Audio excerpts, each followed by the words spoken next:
müştərinin şikayəti budur ki, dostlar, deyir PlayStation 5 istifadə eləyirəm. İçərisində offline oyunlar var. İndi vaxtında ucuz düşüb, məsəl üçün belənçini yazdırıb ətraflı məlumat verən də olmayıb. Müştəri də indi belədir ki, çoxsuna indi durub təklif eləsin, təzə PlayStation alanlardan gedir də söhbət. Desin ki, gəl hə 5 oyunu offline şəkildə 80 manata, 100 manata yazım, hamı yazdıracaq. İlkin etapsın təbii ki, bu belə deyim də, rus demişkən выгодный variantda, amma məsələ burasındadır ki, burada nə internetə daxil ola bilir, internetə daxil olsa da köhnə oyunları silinəcək.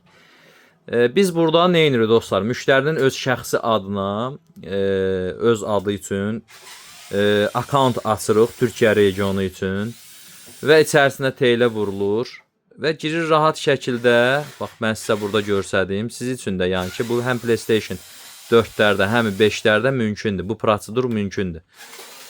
TL'ni biz vuracaq, çünki bizim Azərbaycan kartları keçmir, yəni onu eləməyə belə çalışmıyor, mümkündür. Və bizə ancaq müştəri TL, yəni hesaba pul vurmaq üçün müraciət edəcək. Digər oyunlar ki var, burada fırsatlar bölümü var.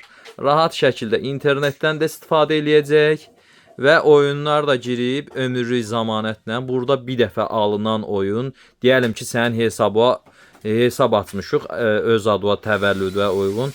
Bütün hesabında məlumatları verilir, yəni Gmail-idir, bu hesab hansı Gmail ilə bağlıdır, kötü Gmail ilə, hamısının kodu, parolu, sonra girib özünüz, yəni ki, kodu, parolu təhlükəsizlik üçün dəyişə də bilərsiniz. Yəni heç bir problem yoxdur.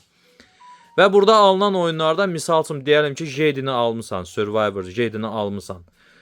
Bu artıq səndə ömürlükdür. Diskdən də bu yeri gəlsə üstündür. Niyə görə? Digital oyunlar həmişə diskdən üstün sayılır. Disk xarab ola bilir, PlayStation'ın disk yeri xarab ola bilir, cızıla bilir. Amma digital oyunlarda heç vaxt problem yaşana bilməz. Siz məlumatları lazımı yerdə qoruyub saxlayırsınızsa, kodunuzu, parolunuzu bilirsinizsə, bu sizdə heç vaxt problem yaşada bilməz. Tamam, biri böyrdən çıxıb deyəcək ki, ban ola bilər.